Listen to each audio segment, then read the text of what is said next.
Good morning, brothers and sisters. Today is Friday, June 13, 2025. Our daily gospel, St. Matthew chapter 5, verses 27 to 32. We will just read the very core of our message in verse 32. But I say to you that whoever divorces his wife for any reason except sexual immorality causes her to commit adultery.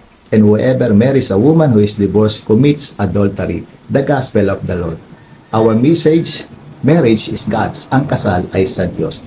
First, a man and a woman should respect the matrimony of marriage. Marriage is God's institution, once for a man and a woman. Ang kasal ay institusyon ng Diyos minsan para sa isang lalaki at babae. Second, a man and a woman should avoid and help themselves away from any untoward relationship outside marriage. Marriage is divine. Guard and keep your minds and actions cleared and free from any fleshly and worldly desires.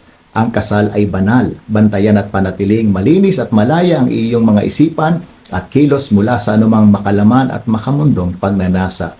Third, a husband and a wife should give love, support, and help each other to keep themselves together and strong under the marriage. Marriage is God's will.